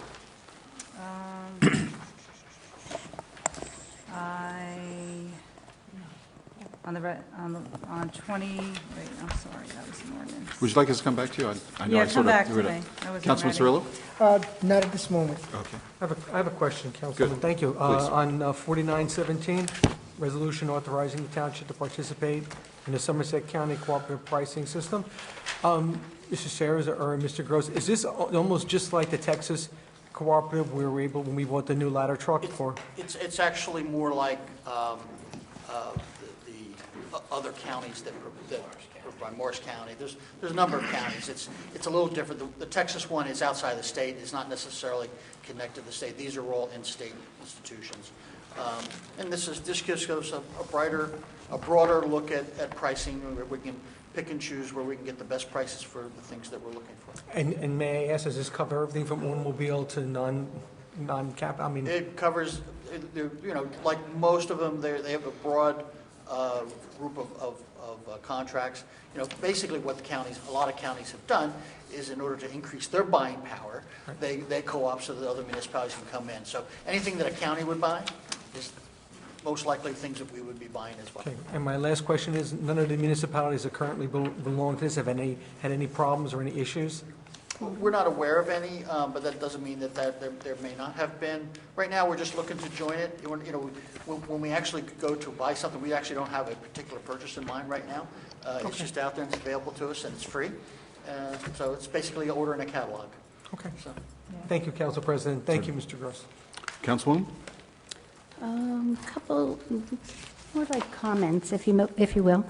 Really, a thank you to the Municipal Alliance on 42-17, which is a resolution for a Municipal Alliance grant. This hopefully will expand the outreach of our Operation Hope program. And I wanted to also say that I was so pleased at the League of Municipalities Convention back in November. I listened to a seminar, a superintendent talking about a high school program for drug addiction prevention in Manchester, and reached out to the chief of police and to our chief, and I was so pleased to find out that they were already on it. Officers were already registered to go to this training. So the Operation Hope program is just getting stronger and stronger by the day. So I wanted to say thank you to that.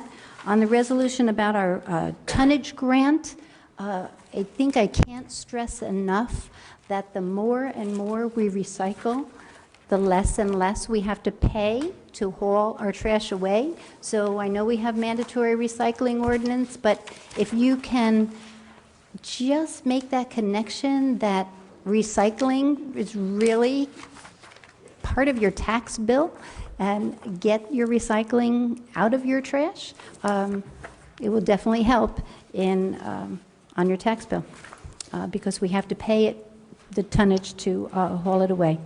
And I wanted to explain also, this is another grant, and this is authorizing a $20,000 Sustainable Jersey grant.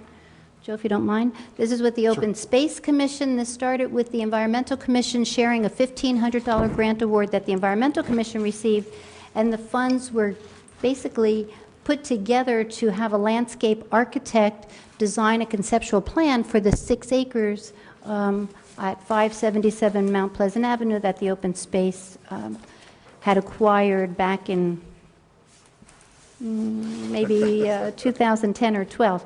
But the landscaping plan, through a series of public hearings, the landscaping conceptual plan was approved.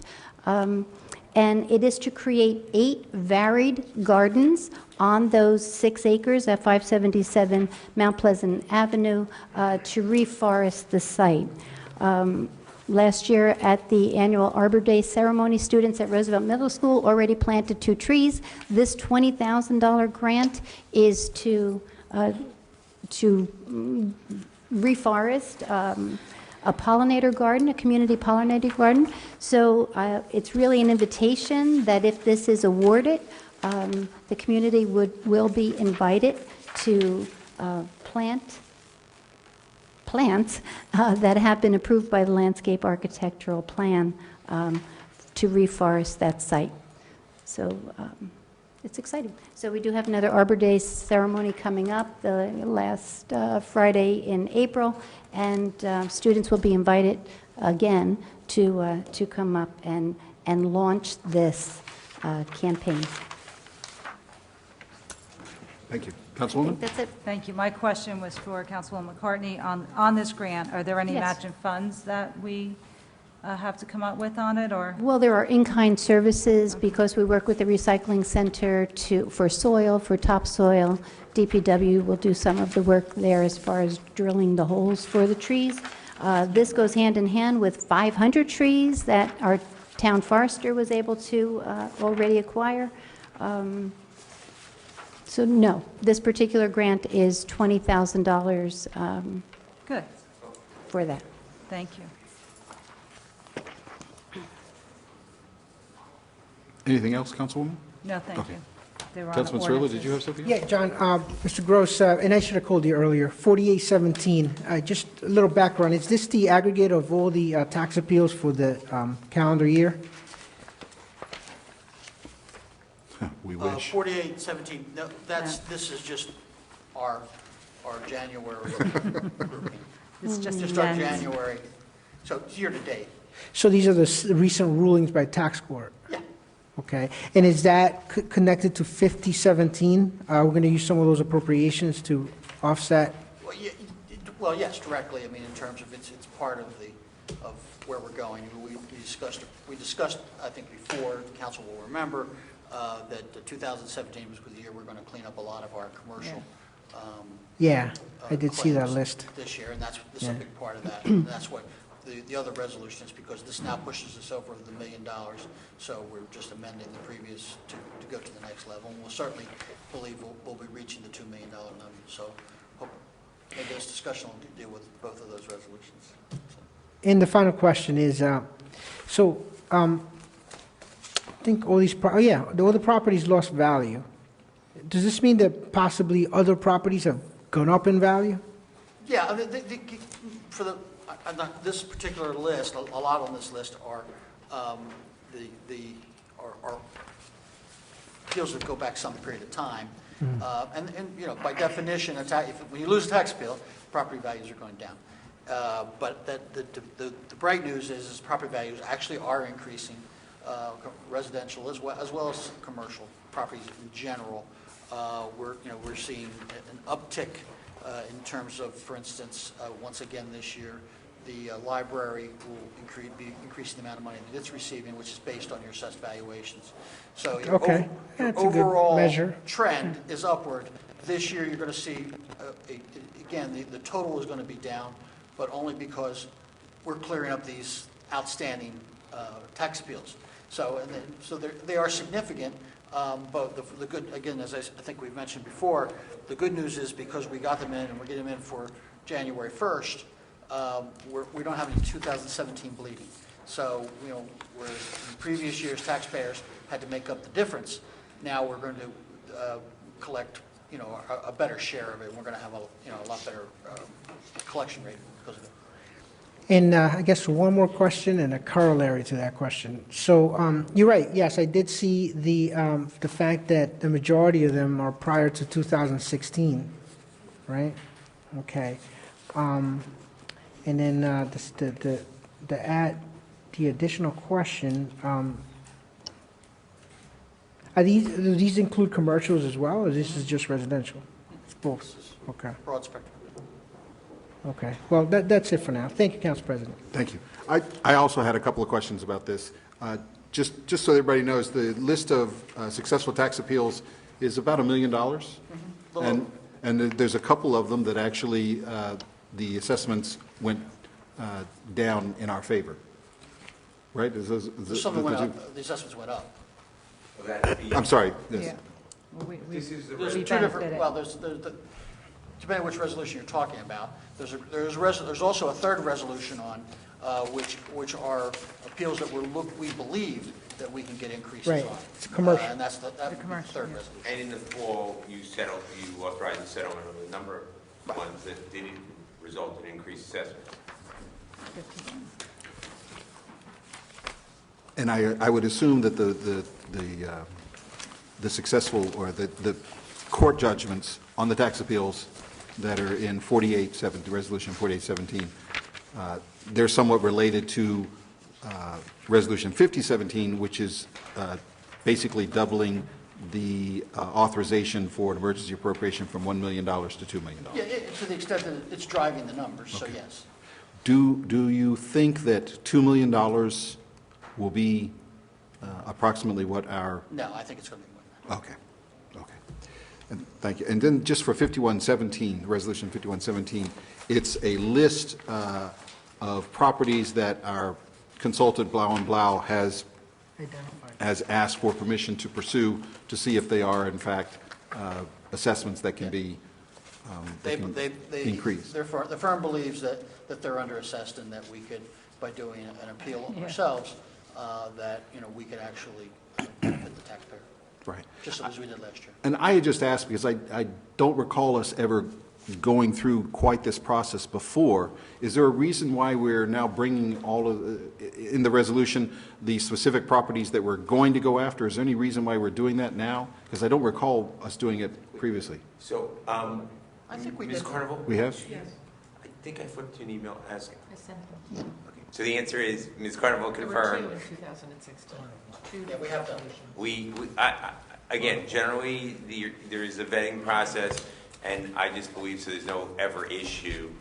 Not that I know it has to come here, but I just believe from an authority point of view, it's better to bring it here. As you saw, a bunch of them were like continued years. Yes. So again, Ms. Carnival is confirming that I brought them in the past, and I just feel more comfortable doing it that way. And just to explain, Blau & Blau is a consultant that we've been using in recent years, and they identify potential assessments that could be increased if they are successful. They carry all of the expenses of the process, and if they are successful, we give them, I guess, Just for the 1 year. Yeah, exactly. To get 1/3 of the increase for the 1 year. We get the increase for as long as the assessment holds or rebound. So, yes. And they do it for other municipalities too. and there's just a long list this year, so that's what caught my attention. Any other questions? I'm sorry, Councilwoman? What I'm pleased about on this particular list from Blau is that Chuck and I have had conversations. I'm happy to see the cell towers on here because cell towers have come before the planning board to add more and more equipment, and I've always asked Mr. Blau to look at these assessments because they are adding more equipment, and We've been able to give I them know. ammunition from other municipalities with leases and such, so that they I'm very can look pleased at to see this. real competitive rating, so. Great, good, thank you. So do we need a tax assessor going forward, or can we just use Blau and Blau? No, we need a tax assessor. Okay, just checking. Statutory position. It's just a rhetorical question. Madam Clerk? Is there a motion to approve the consent agenda? So moved. Second. All in favor? Aye. Any opposed? The consent agenda is implemented. So one of the resolutions that we just approved is a resolution to go into executive session to discuss, for the purpose of discussing affordable housing issues and potential litigation. We've had some reference to it earlier in our meeting. I just want to throw this out to my colleagues. Do you want to try to get through the ordinances? I don't think it's going to take us a long time. It certainly would allow people to do. leave. I would vote in favor of that. Okay, so the consensus is we'll just move on to ordinances on second reading. Please, Madam Clerk. Okay. Ordinance 2504-17, an ordinance amending Chapter 2, Section 51 of the revised general ordinances entitled Human Relations Commission. Is there a motion to introduce on second and final reading? So moved. Second.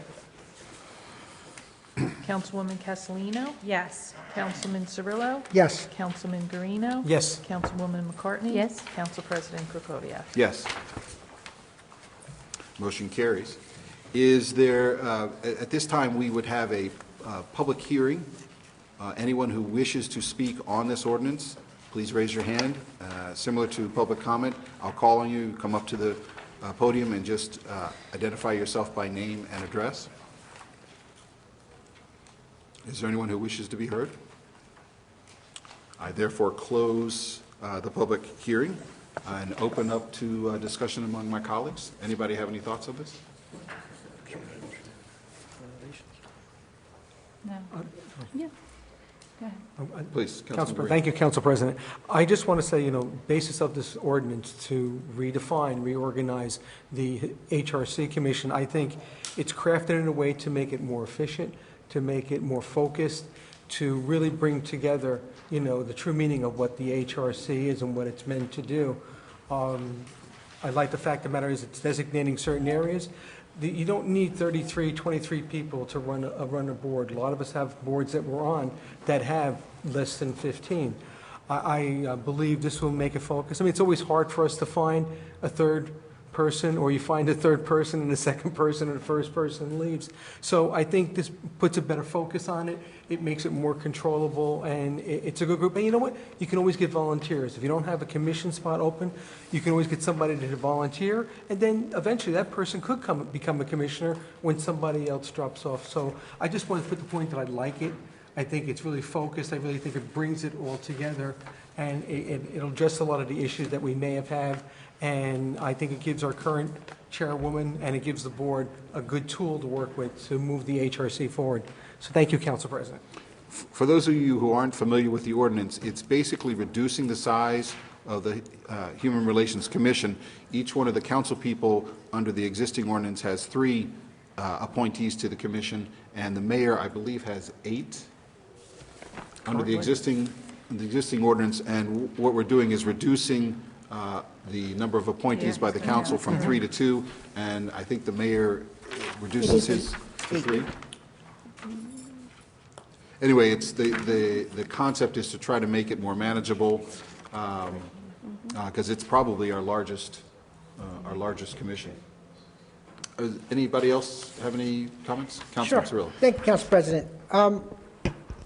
I spoke to Pastor Doug Adams this afternoon. As you know, he's the former chairman of the Human Relations Commission.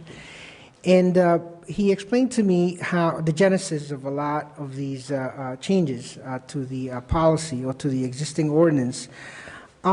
he felt that in order for the organization to be more effective, that based on his experience and his work as chairperson, that lowering the amount of residents or participants would create a more focused group.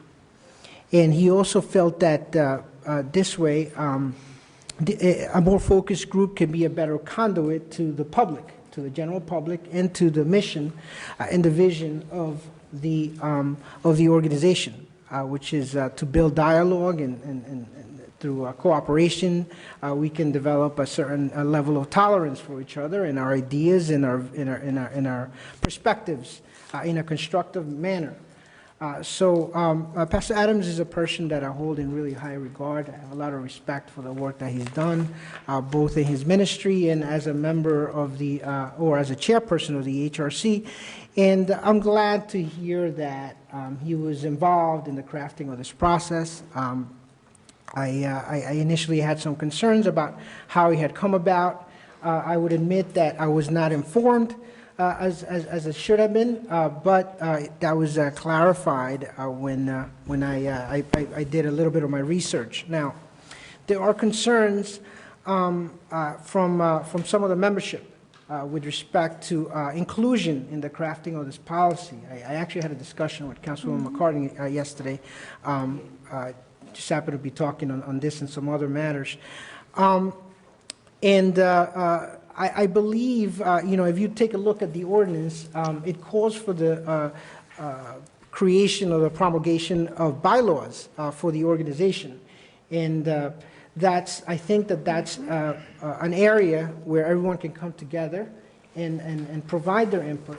The creation, and I don't believe there's existing bylaws right now, the creation of bylaws, I would hope, would be very inclusive and make sure, and we should assure that the membership is involved in the crafting of those rules and regulations, perhaps through a bylaws ad hoc committee as a recommendation. I feel comfortable in saying that that makes me feel at ease, both the fact that it's been a work in progress that Tammy has worked on and has gone above and beyond what Pastor Adams had started, and the fact that there will be the promulgation of bylaws which can include the rest of the membership, Council President. The other matter that I want to bring, that I do want to discuss, is the actual transition process.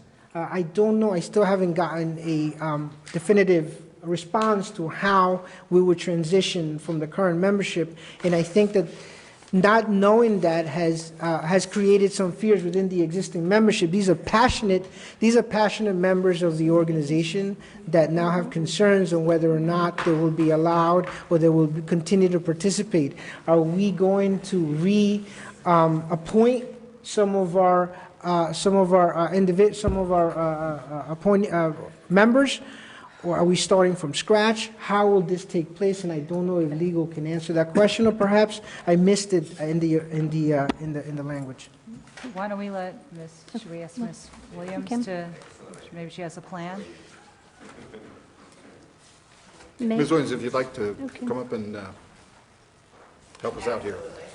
Council President, I want to, before Tammy speaks, I just want to say that I agree with Councilman Cirillo, and I commend Tammy for taking the initiative to amend the ordinance. And what she has added is a roster and an attendance record. Oh, and now you're handing it out. So as you can see, there are plenty of vacancies. The attendance record is also very well laid out. I really don't think that it's going to be difficult because you have an active group right here in front of you of already commissioners that are serving actively serving. Yeah. That is correct, and it is my desire that the group remain. Based on the reduction, it will not create an elimination of any of the current participants on the commission. So if it is the pleasure of the council, we can certainly discuss some additions that might be necessary with the vacancies, but I believe that the membership will remain intact. Yes. So then, any questions? I'm just seeing that the mayor's appointments, You don't have that, he's only getting 3? We're reducing it to 6. Originally, the mayor would have 8. Oh, it says here 3. The mayor shall appoint 3 members.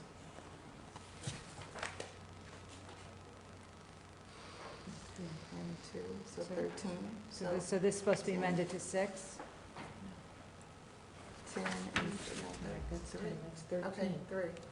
13 is correct. And then currently on the active roster, we have 13. Myself, Yusuf, Reggie, Patricia, Abdur, Phil, Ramsey, Tim, Stephanie, Cynthia Green, as you see, is not. Alexandra, Asmaret, Suzanne, Akil, and Dagmar. Yeah, but right then and there you have 1, 2, 3, 4, if you're counting Abdur, 5, 6 for the mayor right there. Right. I understand that there may need to be some redistribution of the appointment, but the number is consistent. Okay. So maybe the mayor won't get to appoint the 3 that he has. Maybe those will need to be transitioned amongst the other council members. Okay. But this is the active participating roster. Okay, I got it. For the Okay. remainder of The the year. mayor appoints 3. I'm sorry? If the ordinance reads that the mayor appoints 3, the mayor appoints 3, it doesn't get redistributed to the... No. I'm saying We could the pick ones them that up. are already appointed. Right. Okay. Then we can pick up for our openings. Right, but you have vacancies, the councilmen have vacancies. Right. So they can take those vacancies and fill with people who are already serving. Okay. So there's no elimination here. Yeah, I don't like people attended, so, okay. That's great. Okay, Okay. thank you.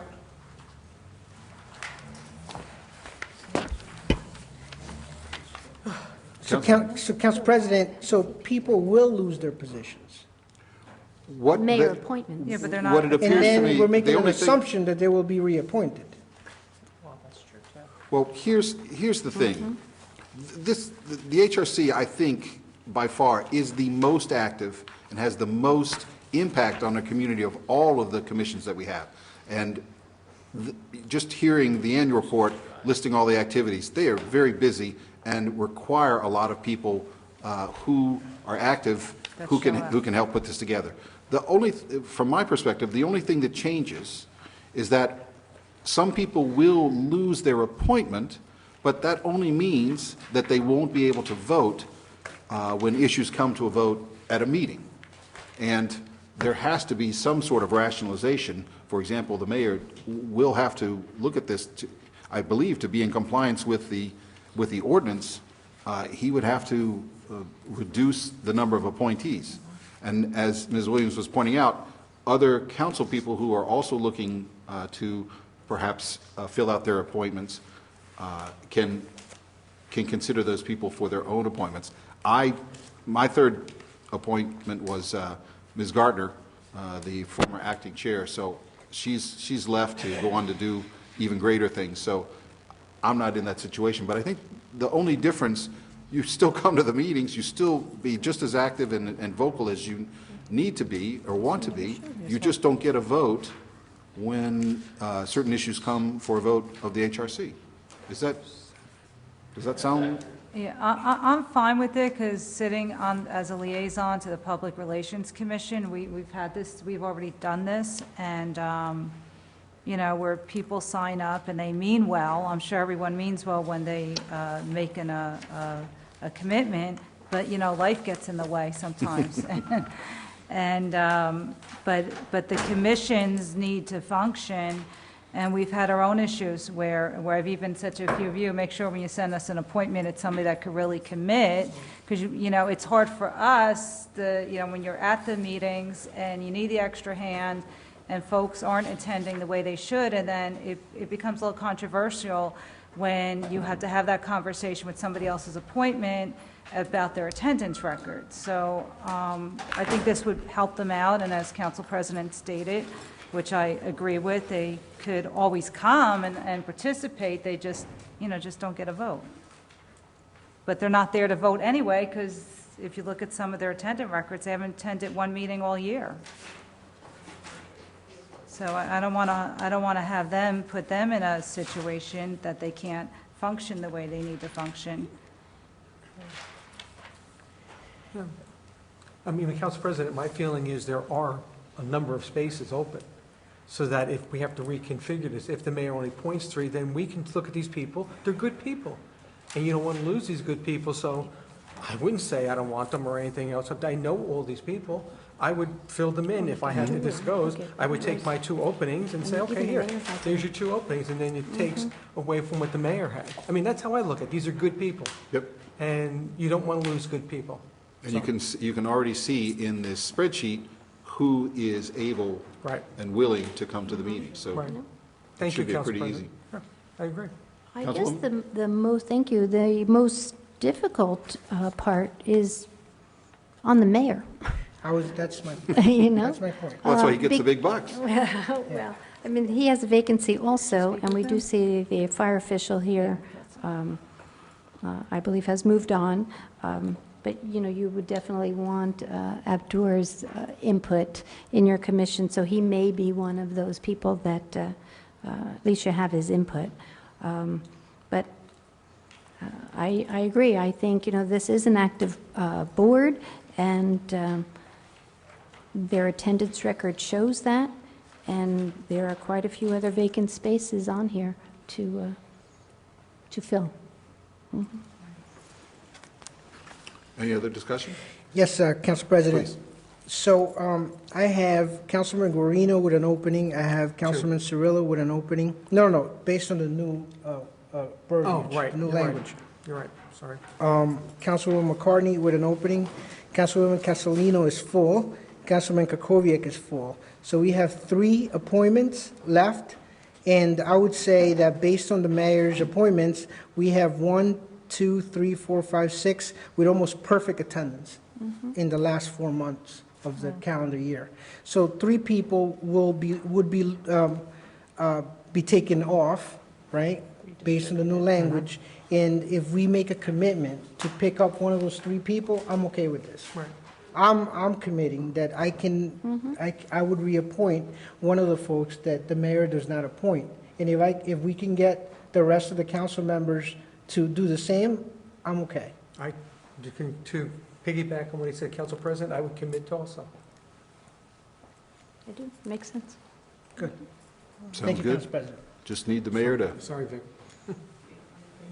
Didn't mean to say take charge. That's okay. And if Put names in a hat. well, I can't see if Mr. Sayers is here, but perhaps if somebody could just let the mayor know that once he makes his decisions, if he could just inform the council, and that would allow us to, He always sends a letter out. okay, okay. And I just looked over to Ms. Williams, and you said you had a conversation with the mayor already, so good. Okay. So it's not a surprise. So we're done with Yes, so we discussion? could ask Tammy, and are you comfortable with that? Do you follow the logic behind what we're discussing here? Yeah, good. The group is a good group, and I look forward to continuing to work with everyone. So that's fine. Okay, great. Sounds good. Okay. Is there a motion to adopt ordinance 2504-17? Motion moved? Second? Who said that first? I'm sorry. Victor? He moved it, I Thank you. second. Councilwoman Castellino? Yes. Councilman Cirillo? Yes. Councilman Guarino? Yes. Councilwoman McCartney? Yes. Council President Kukoviac? Yes. Okay. Motion carries. Congratulations, Tammy. Best wishes, best Good luck. wishes. Ordinances on first reading, 2505-17, an ordinance amending Chapter 23, Sections 2.2, 3, and 4 of the general ordinances, rate schedule for the rental and use of the Toby Katz Community Center. Is there a motion to introduce on first reading? So moved. Second?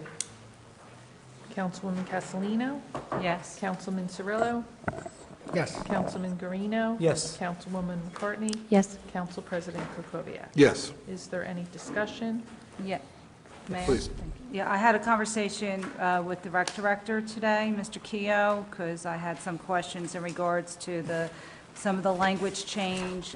Basically, he was just trying to clean it up and make it less confusing, although it says here, he crossed off on the first page the school board from using the facility. He does work with them, that's not going to change, where where if one of the booster clubs have an event, they always try to accommodate them paying the fees of the facility. In regards to the increase, he said there hasn't been an increase in quite a few years, and that was basically it. So they just looked around to what other venues were charging, and he was just trying to get in compliance with that. So a lot of this was housekeeping. Just for those of you who are following at home, this ordinance proposes to change the categories of potential renters of the Toby Katz Center over at Degnan Park, and also to raise the fees for using the facility. And that's what Councilwoman Castellino was referring to. Oh, I apologize. No, I should have said something about it. I'm sorry. Any other comment? No, it's about time. Well, I do. Yes, thank you. It does say that it would mean a bona fide resident of the township. It's always been. It's always been. Do we want to consider, I mean, this is just a beautiful setting. It's a lovely facility.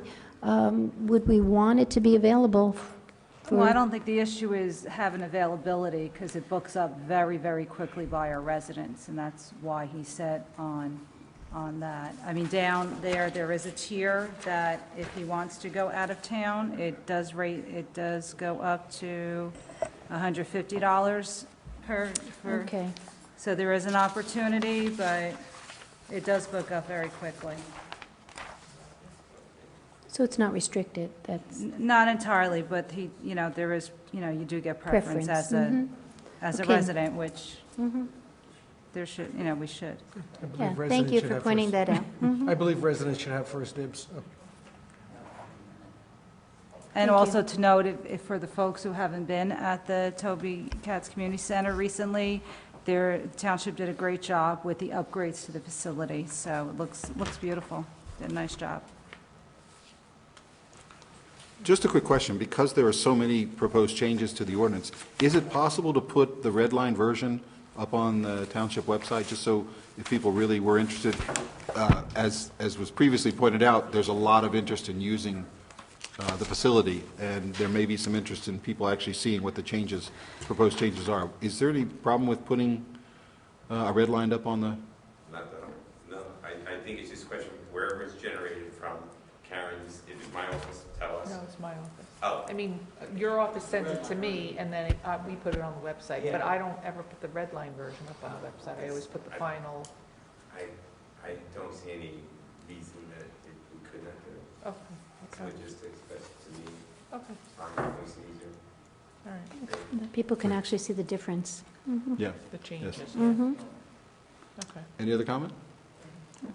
2506-17, please. 2506-17, ordinance amending and supplementing Chapter 7, Traffic, subsection 7-32.2, restricted parking zones of the revised general ordinances, handicap parking at 18 and 55 Chestnut Street and 24 Watchung Avenue. Is there a motion to introduce on So first moved. reading? Second. Councilwoman Castellino? Yes. Councilman Cirillo? Yes. Councilman Guarino? Yes. Councilwoman McCartney? Yes. Council President Krokoviac? Yes. Is there any discussion? Motion carries. So my question, well, Please, Council go Mayor, I made a note here about in the legislative history and also in the ordinance about 3 pages of italicized deletions. We've talked about this when residents have come up for a handicap parking stall. I know I had personally asked Lenny about deleting, stalls that are already authorized, and apparently he's doing that with 3 pages worth Yeah. of. I'm sure the residents will be happy. That will provide additional parking if the space now becomes available, and I just like that this is cleaning up all of the spaces with these deletions. I'm sorry, you done? Please, go ahead. Mr. Sayers, a question on this ordinance, that we're cleaning up these handicap spaces that are no longer being utilized. Is there any way, in regards to the zoning officer, or when they, I guess, is the police department that issues these? Police department. So I guess when folks move out of an apartment, I guess, don't we have a CO? And that's what's happened here. Oh, that's how what's happened here. we got this list? This is Okay. just basically housekeeping. Right. Okay. Things that have already been taken off the streets, and we just don't, we don't run right back and do the ordinance right away. This is Okay. a few years of work, it's not like we're waiting for this ordinance to take them off the street. No, I didn't know if like they're this was a already on. year's worth, Or or most of if we keep up with them regularly, or, okay, that was my Yes, question. they do. So we don't have to hold people up not to have an opening on it, because I know parking's so tight on so many of these streets. No, I mean, as soon as we're aware, or been made aware that there's no longer a need, the Public Works goes out and Great. removes Good. the overpaints and removes the signage, and then at some point in time, like tonight, they put together the list of those that they've done over some period of time and change the ordinance. Okay, good. Council President? No. Council Certainly. President? Thank you. Thank you, Council President. Mr. Sayers and Mr. Gross? Hello. The maintenance and inventory of these spaces, is it maintained? I mean, do we do constant maintenance on making sure there's proper signage and that the space is properly marked, and that the police department and have an accurate inventory of where the spots are? That's the issue. The issue is we know where the spots are, but when people unfortunately pass away, or people are in a rental property and they move out, they don't notify us. Right. So then it could go on for 6, 8, 10 months, and then finally a neighbor calls and says, hey, by the way, do you know Mrs. So-and-so passed away, and we still have a handicap parking spot out in front of the house? Can we? Right, so then we go out and take the sign down and take out the... I'd say the neighbors are pretty good at policing. Yes, it doesn't take 6 or 8 months. That's the reason this all came about. That's why this all Hey, came for about. years. Hey, just a question. We don't really need to police it. They do a good job. They do it themselves, okay. Okay, good. Thank you, Council President. And with all due respect, Officer Jasic in our traffic bureau has been really on top of this. And Great. Him Yes. and Lenny have gotten together, and they're starting to clean it all up. Good, thank you, Mr. Sayers. Any Thank other you, comments? Council Excuse me. So we are at the point where we probably need to go into executive session. We would come back out of executive session. We have the pending matters portion of the agenda, but I think we could wait till then because we'll probably have a little bit of comment coming out of the executive session. So I think at this point, Madam Clerk, That's it, you can just. we don't have to have a motion to No, it's go already into been- executive session? it's been consent. Okay. So we shall return. Hello, everybody. We're back from executive session. As we had mentioned earlier in the meeting, we were talking about 2 different issues that are facing the town. One is the issue of the development or the potential development of one of the, probably the largest open spaces in town. It's known as the West Essex Highlands, is owned by a company called Garden Homes. And the second issue is the state of our affordable housing obligation under the Mount Laurel State Supreme Court decision that obligates municipalities to provide affordable housing.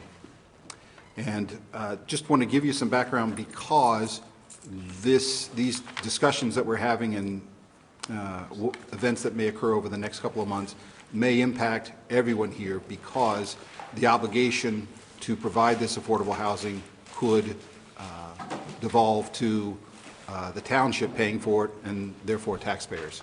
So it will also potentially increase the population of the town and will thus impact us that way. So let me just give you some background because it's extremely complicated. I'm going to be as brief as possible and as simple. And we'll be talking more about this in coming council meetings to give you more information. This all started in 1975 with what's known now as the Mount Laurel decision, where the state Supreme Court found a state constitutional obligation for municipalities to provide affordable housing. And over the years, the Township of West Orange has dealt with that obligation, and the Township has fully complied with all of the what was known as the COA regulations over the ensuing 40 years. As we spoke about last year at council meetings, the town settled litigation with Garden Homes, which has been trying to develop a 124-acre site adjacent to the West Essex Highlands off of Eagle Rock Avenue. The judge in this case ruled that as a matter of law, Garden Homes has the right to develop on its property. That settlement of that litigation suspended the litigation that Garden Homes had initiated after the town planning board rejected its application to construct 136 single-family homes there on this property. Garden Homes, under that settlement, has the option to restart that litigation. Subsequently, the state Supreme Court ruled that Superior Court judges shall hear requests for court judgment from municipalities to set their affordable housing obligations. Previously, we had the Council on Affordable Housing, and for several years, the COA could not operate because it didn't have enough people that were sitting on its board, and finally, the state Supreme Court ruled that we were moving on. Fair Share Housing Center, the plaintiff in the Mount Laurel litigation, has presented an expert's report putting the Township of West Orange's affordable housing obligation at 1,362 units. That number is subject to change and negotiation. Garden Homes, subsequent to the settlement, intervened in the litigation to set our affordable housing obligation and became a party to West Orange's request, and has offered to help meet the town's affordable housing obligation as part of an agreement to allow it to move ahead with development on this 124-acre site. The Superior Court has assigned a mediator to see if the parties can settle without a trial. In December, Garden Homes spoke publicly to the West Essex Highlands Condominium Association Board about its proposal for 782 luxury apartment rental units on the site. So they've gone from 136 single-family homes now to 782 luxury apartment rentals. A group from the township, including 2 council members, the business administrator, the town engineer, and the town attorney, met with Garden Homes and a lawyer representing the condominium board of West Essex Highlands earlier today. Garden Homes made its proposal, and the town council is now has just come out of executive session to get an update so that the full council knows what happened today. We're planning further meetings and steps to try to clarify the proposal and to try to negotiate a potential settlement. And that settlement would link the 2 issues that we're facing, both the development, potentially, both the development at West Essex Highlands and our affordable housing obligation. We expect to provide more information at the February 21st council meeting and subsequently through the town website so that you get a much better idea. It's a very complicated deal. It's probably best that we provide additional information in writing. These discussions have the potential to clarify the town's affordable housing obligation and begin to fulfill it, while also settling the dispute with Garden Homes so that it can potentially move forward with a new application to the planning board for developing the site. If no settlement is achieved, however, further lengthy, expensive litigation will likely occur. So please stay tuned, and we hope to provide more information in the near future. The last part of our agenda is matters pending. At this point, we usually ask Mr. Sayers, the business administrator, about any recent changes to the St. Mark's Church restoration project and also the potential auction at the 2 Ridgeway properties. St. Mark's is moving along with still doing the inside of the building and shoring up the walls. The application for the new roof has not been submitted to Mr. Tracy as of today, so we're still waiting for that, and that will have to be reviewed by the Historic Preservation Commission. Ridgeway Avenue, our letters went out. The meeting is scheduled for February the 15th at 7:30 p.m. at St. Cloud School, and we will be there to discuss with the residents what their thoughts are with regard to their sale of property. Any discussion or any other questions under new matters? Pending matters? I have one. Yes, Mr. Gross. Just want to acknowledge the donation we received in support of Operation Hope from $5,000 from Mr. Trank. Wow. Wow, thank you. Thank you. Thank you very much. Mr. Trank, this seems like an opportune time to explain to everybody who may not know what Operation Hope is. Just quickly, everybody is aware that this is a police department initiative that they learned from a resident about a program in Gloucester, Massachusetts and Scarborough, Maine that is designed to link and train community residents with people in need of help. And basically, we kicked it off November 1st, had an amazing program. We have 34 trained volunteers, including Councilwoman McCartney. And basically, we have volunteers available 24/7. I work a couple of the graveyard shifts. And if anybody walks into Town Hall, West Orange resident, non-West Orange resident, doesn't matter, and says they want to get help addressing an addiction, substance, or alcohol, or whatnot, the police department does not ask any questions. They take them to a room, just like our DIVERT program, domestic violence response team. They call a volunteer within a half hour. The volunteer comes to the police headquarters. We have a 24/7 line through Integrity House so that we can get people into detox. And so far, I think 4 people in the 3.5 months that it's been in place have been placed. Maybe it's 4 or 5 people. But we're trying to get the word out, so I do appreciate you bringing that up. And part of what we're going to try to do with this donation is to set up a separate website to try to get the word out. As we all know, the governor is taking a leadership role throughout New Jersey with trying to make getting people help for this, obvious disease throughout his last year. And there's a lot of ways we're trying to piggyback on that also. So we need help getting the word out. Some people or trained volunteers have gotten, and the police department has been amazing. They've gone to churches throughout East Orange, or throughout the county. Anytime any religious house of faith or whatnot is willing to give us a half hour, we're trying to get the word out. We've been to the PTAs. We obviously would like our young people to get help to obviously address these issues. Thank you. Thank you, Mr. Trank. If there is no further discussion or issues, No, sir. I will entertain a motion. So moved. Second. All in favor? Aye. Any opposed? The motion is carried. Thank you. Thank you. Good night. Good meeting you.